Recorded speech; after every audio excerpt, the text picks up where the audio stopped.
All right. Hello and shalom, friends. This is Maim Vega from the Uruka Holistic Life Academy, and I'm here with my friend Michael Fritzius from podcastify.me.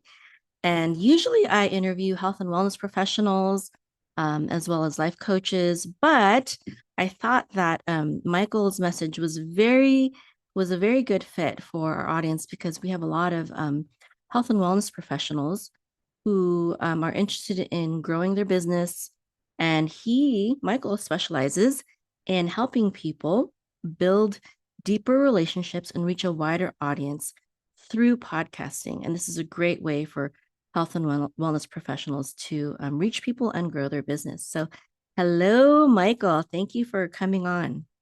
Thank you for having me. I had a lot of life happen since the last time. I know we had a false start before, and I'm like, oh, I hate canceling, but but we're here now, Yeah, right no on time. problem. Life happens. And you know what? When life happens and we're super natural and transparent, people like that. People then Yeah, they feel like they're dealing with real people and not just someone that is, a business, a cold, hard, face entity. yeah. Those are never fun people to talk to, you know. Yeah. So you are in St. Louis, right? Yep, And that's right. I'm over here in near Dallas. And we met through podcasting. It was a podcasting site, I believe. So, how do Mhm. you help people through podcasting? Well, the highest level I can get on that, which I'm sure we'll talk deeper about it later, is I create spaces for people to share stories about themselves. And I found this out quite by accident, although these days I don't believe in coincidences, that when you have an environment like a podcast where you invite people on to share what they've got going on, what life is like been for them, what are some challenges they've overcome, and they can just share their story and unpack, they come away feeling awesome. And if you happen to be a business owner and you have that podcast and you bring people on your show to talk with them, it's like, wow, your hearts get knit together in a hurry. And the first few times that business accidentally happened, I was like, oh, that's interesting. But then I'm like, wait, what if I'm intentional about that? What if I just dig in and do that as part of my process to get to know people? And sales are rolling in, and people are like, man, Fritz, I really want to work with you. And I'm like, all right, cool. So I just teach people how to do that. And I do that for other people. All right. So, you worked with many health and wellness professionals? I have indirectly and directly. So one of the ways that I've found that works really well is helping health and wellness professionals get on shows. So I've got one client in particular who she really wants to get in on shows where she can highlight what she does with burnout. She helps people not get burnt out with their business. And she figures out, okay, well, if you've got ADHD, which like these days, who doesn't? How do you use that as a superpower? How do you leverage that for your benefit? And how do you manage your days so that you're actually, in your heart and in your bones that you're focusing your energy on the right things? So I help her get on shows. Um, but yeah, there's all different ways that health and wellness professionals can leverage that medium to benefit themselves. Yeah. And as a podcast host myself, I would say that some of the best interviews that I've had are through um, are through, they have someone who helps them get on the right podcast, who takes the time to research different podcasts to see if it's a good fit and contact them and things like that. Because it's a lot of work to do that, to get on, to find the right podcast that fit your business and have the right audience that will receive your message, etc. Very true. Yeah. Yeah. And also, I think, Did you want to jump in on that or what? yeah, Did sure, go because ahead. I'm like I could expound on Yeah, that. yeah, please. So one of the things that I found is the personality match is a big thing. And I don't know if you're familiar with, like, I mean, you've probably heard of disc profiles before. The bank code is a really good one. So understanding, like, what your own code is, like what's the main thing. Like mine is nurturing first. Uh, and if I get on another show where they're also nurturing, then our personalities are going to match really good. And it might not even be like super like boom, that's like the perfect puzzle piece, but it's a win if you come away from that conversation realizing, oh, I want to keep in touch with that person. Like I may never get any business from them, but they're just really cool people. Like that's a huge win because they remember you and you remember them, and you're going to be thinking of each other when different opportunities come up. You're like, oh, I need to get with my M and send this information over to her because I remember I had this experience with her and she was awesome. So it's it's the interpersonal fit. It's the way that you just interact with other people, and it results in business later on. That's how you benefit yourself too. So Right, right. So I've been on podcasts before, and especially when the energy is right and you're both like, on the same wavelength, and you have the a similar or the same kind of people in your audience. It's worked out really great, and I've gotten new students for my programs through that.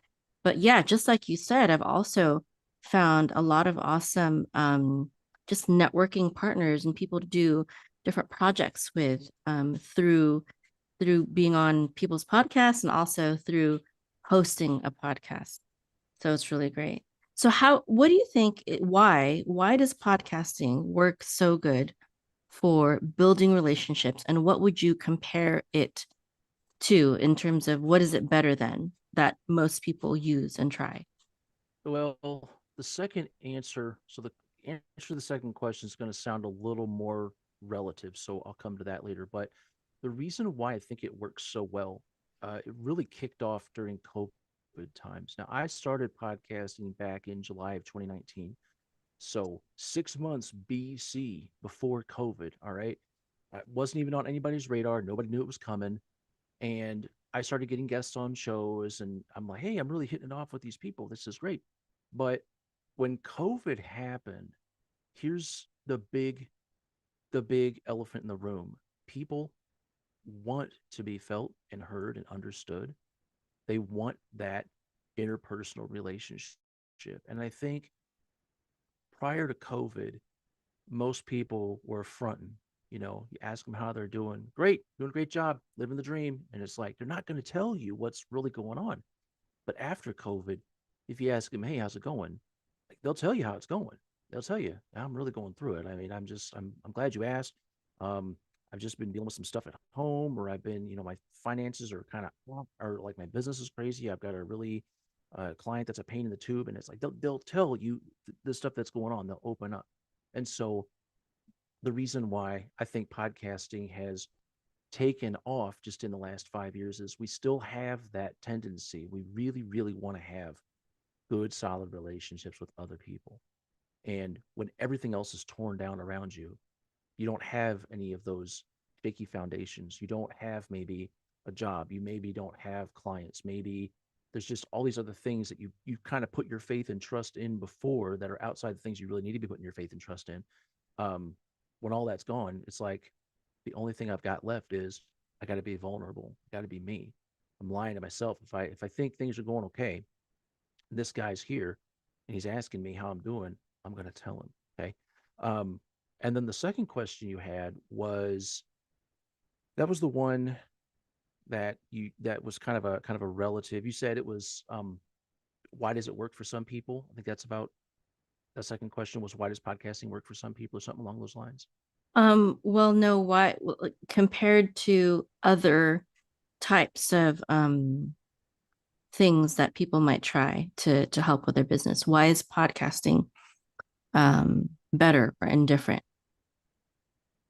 Ah, so it is better for the right person. And so going back to what I was saying before about the bank code, um, like my main thing that I lead with is N, nurturing. So I love building into other people. I love developing relationships. I've been accused of being a care hard. That's fine. I guess if it's taken to an extreme, it could be a problem, but I love loving on people. So for me and people like me that are relationship oriented, podcasting is great because if you're already good at having conversations, if you can sit across from somebody over coffee. And you have a high percentage of people saying that was a good use of time. Like that was a lot of fun. I really feel like you listened, you heard what I was saying. I feel better. I feel like understood and I feel better. I was feeling kind of crappy before this conversation and now I'm like I can take on the world. Okay, if you've got the spiritual gift of encouragement, podcasting works great for you.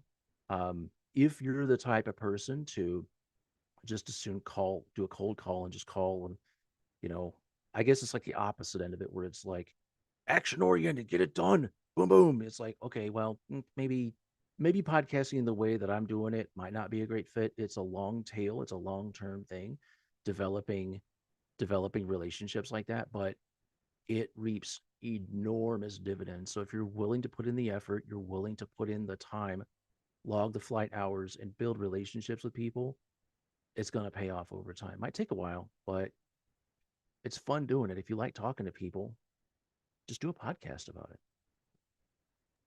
Yeah, absolutely. What I love about podcasting and I put my podcast everywhere. I put it on YouTube and Spotify and Rumble and just all over the place. Um, and then it's evergreen and it's better than social media because I mean I promote it on social media also, but when it's on these other sort of search engines, because Rumble is a search engine, YouTube is a search engine, etc. And it becomes evergreen. Your content becomes evergreen, and you're it's like you're building a version of yourself that's always there for people. And like on Spotify, sometimes people will search for a specific topic because they want to hear or learn about that, and then they'll find your podcast on that topic. And so I've had people message me and say, I didn't know there was a natural way to deal with, ABC, or, you know, out of the blue, like you helped me heal my daughter, or, it's like, I don't even know this person. And sometimes they become my students because I've already helped them through one of my podcasts or messages. So it's a great way to just kind of be there for people and leverage your time. So instead of helping people on a one-on-one level, you're helping, it's on a one-to-many level, and you can be sleeping and you can still be helping people. And that's so awesome. I'm all about efficiency and automation. And anytime I can multiply and scale myself, it's like, wow, that's awesome. You know how many one on one calls it would have taken for me to influence this many people in this short amount of time? And there's only 24 hours in a day. And I've got a family to take. Yeah, it's like there's all kinds of ways you could replicate yourself. It feels like hacking. It feels like cheating sometimes. I don't know. After it happens for a few years, you kind of get over that feeling. It's like, am I gaming the system? No, you're absolutely not. It's a very, very solid way to nurture people. It is like hacking, and it's almost like you're making an image of yourself that is almost eternal, right? Because it's always going to be there. It's not going to be fully you, right? But it's going to have a piece of you, and it can be there potentially eternally, even way after you leave this earth. And what's interesting is that when it comes to a book, a lot of times people feel like, oh, such a big, huge task, and no one wants to publish like an imperfect book because it just seems like more set in stone. When it's a podcast, it's meant to be organic. It's meant to be on the fly. It's meant to be not shallow, but it's meant to be so natural that it's okay to change. Like it's okay that you have a different opinion on a podcast one year, and then the next year you have a different opinion. Like that's okay. There's nothing wrong with it. It's expected. Whereas if that happens, if you write a book, then it's like, oh man, there's like thousands of copies sold on that book already, and people are gonna like, they're gonna say something because I'm changing my book now. I don't know. It just feels like it feels safer, I think, in my opinion, to do a podcast than to actually write a book because of the weight and the way people view the two different mediums. I hadn't thought of that. There is, yeah, because for me, and I mean, even my attitude toward books, if I was going to write a book or another book or something, it's like keep it really small, keep it very targeted, but then use that, just get it out there as quickly as possible. But it's targeted enough that even if you change your mind on something later on, the whole book isn't like just throw it out the window because it's all irrelevant now. But I never thought about that. Like a podcast does seem to be more flexible, more fluid because yeah, you can change your mind about stuff, but this is a conversation. It's like if you and I were having coffee and we were talking about this and then we got together 5 years later and had a discussion and like you had totally changed, like I've moved away from iodine. It's just there's something better. It's like, what? Like you just like I wouldn't make a judgment call about that. I'd be like, cool, there's something more fluid about a conversation. It's like I hadn't thought of that. I hadn't thought of that. That's I gotta process that a little bit. Yeah, it's I kind feel of like I like need the to do difference something with that between information. Yeah.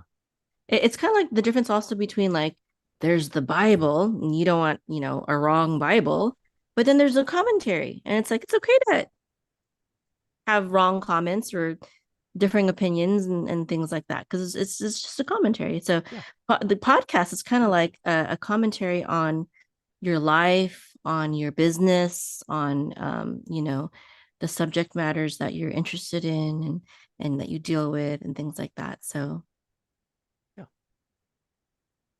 That's cool though. I seriously, if nothing else from this talk, like podcasts are lighter and more flexible and more agile than a book.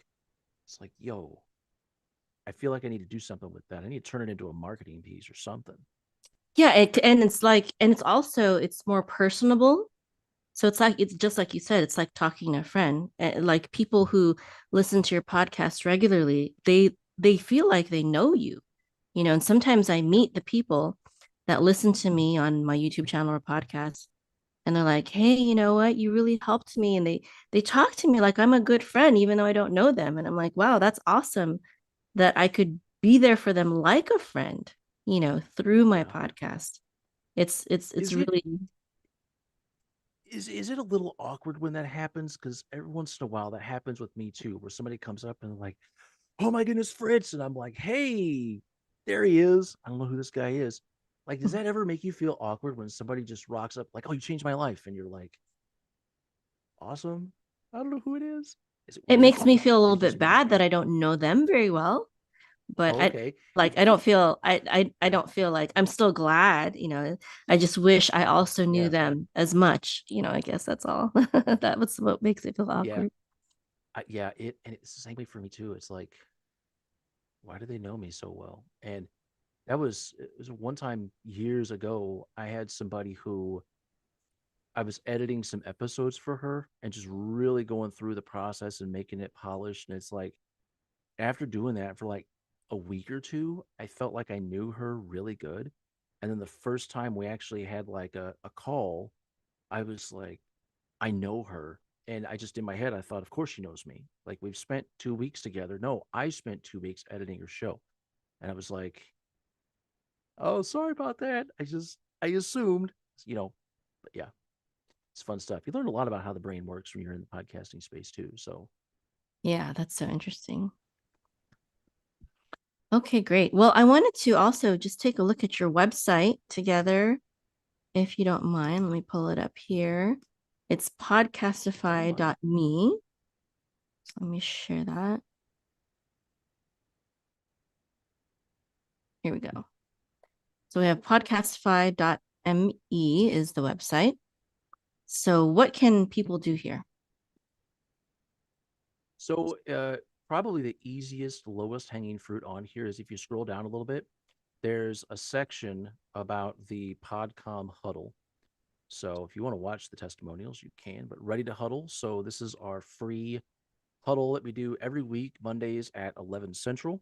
And basically, what we do is we get in and we talk about ways to use a podcast to make money. It's for business owners, it's for emotionally intelligent people, but it's for people that either host a show or they guest on shows and they're ready to supercharge this and say, all right, I know I can make money with this thing, but I'm not sure how. Well, I know how, and I'll teach you how to do it. So this is the free arm to our paid community called Podcom. And if you'd like to join me one of these Mondays, you're welcome to. Just sign up and you can put that on your calendar. It's every week, So come when you can. Don't feel obligated to come every single week, although I'd love to see you every single week.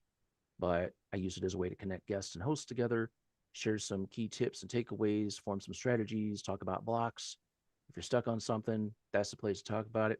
And yeah, it's just a give back for the podcasting world. So it's a condensed version of the last can't math very fast 6+ years of podcasting and um, hundreds and hundreds of episodes recorded and guested on. And it's like I learn all kinds of stuff.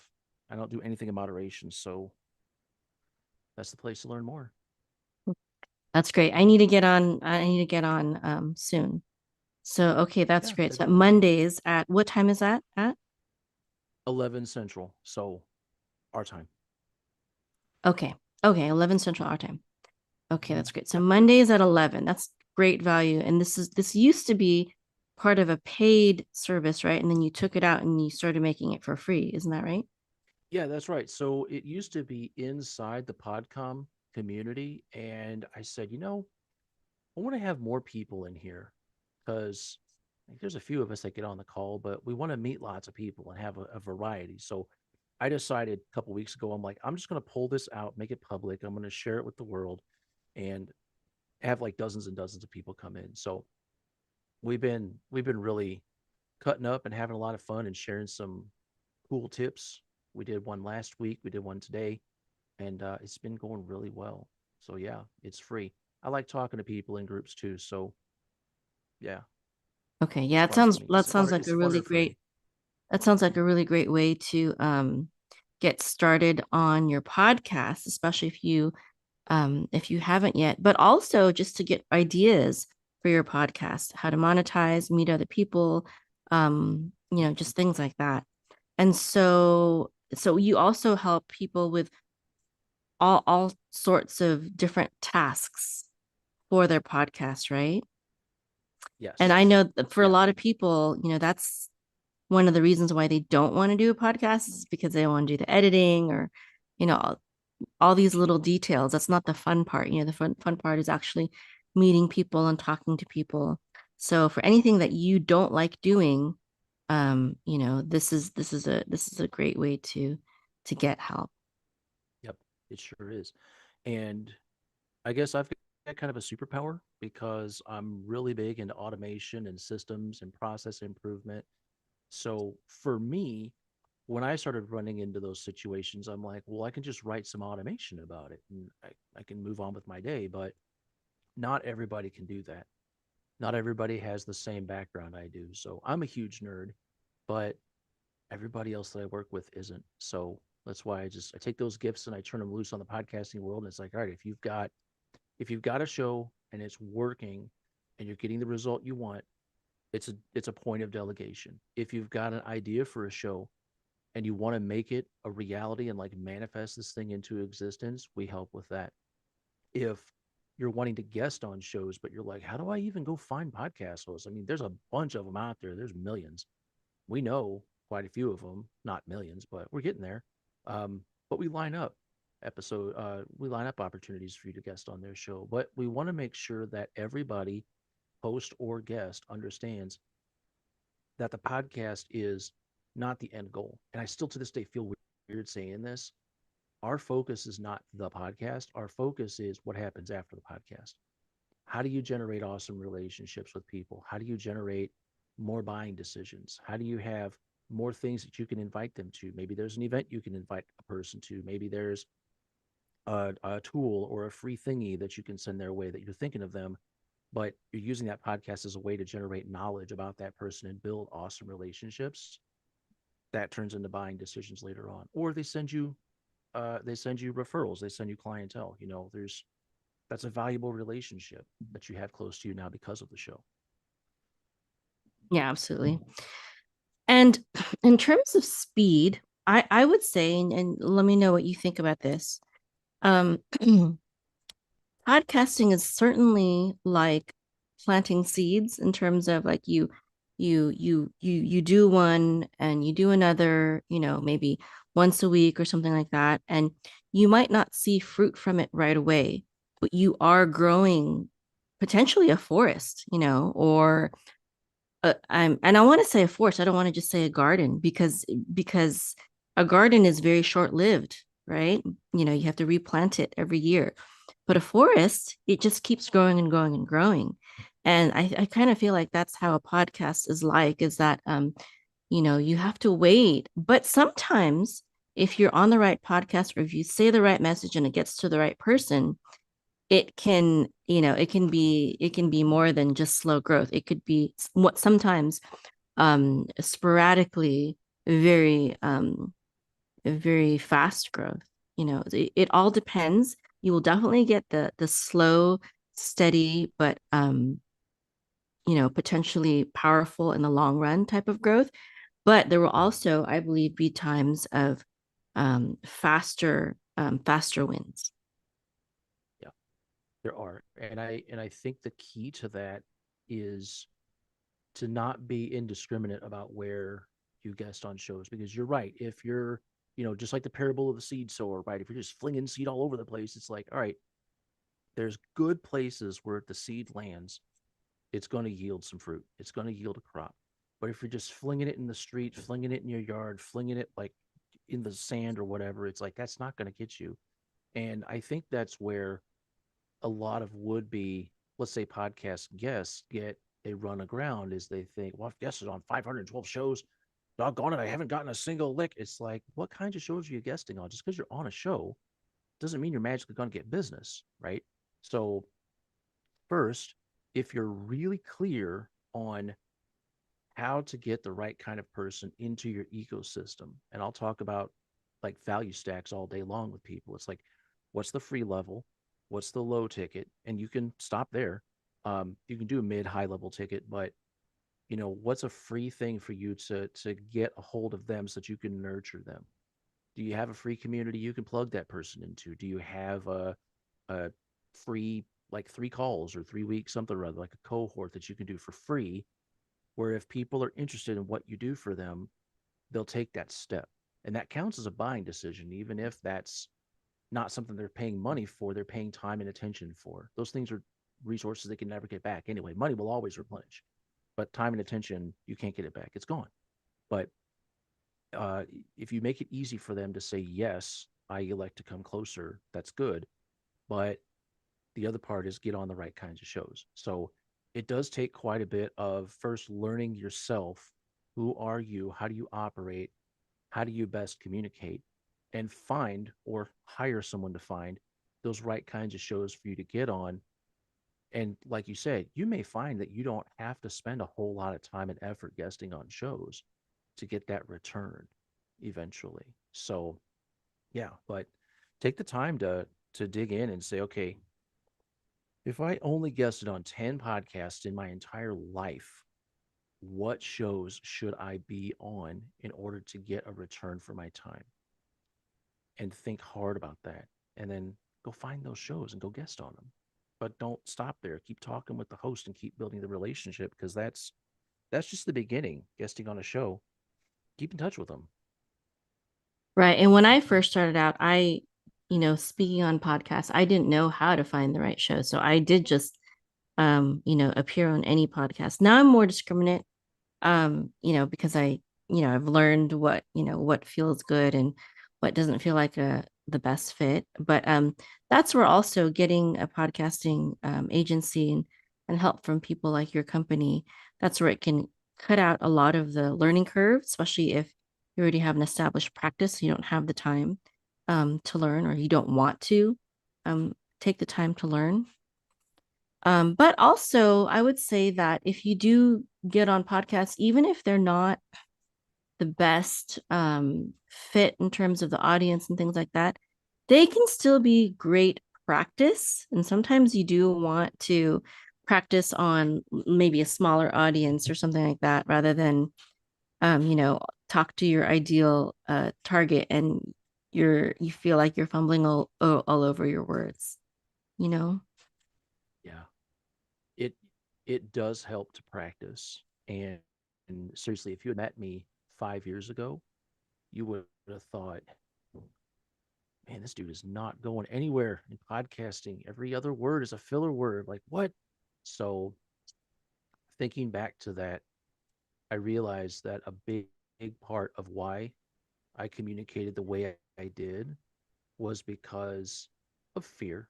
I mean, I'm trying to hurry up and get the conversation out and get good. And it's like, just slow down and pause a little bit. They're not going anywhere. They're here on your show. Give them some time to answer the question.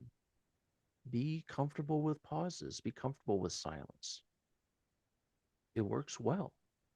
And it, like, I get more opportunities these days to do public speaking. I'm getting requested, and I'm not a professional public speaker by any means, but people ask me to come speak to groups often.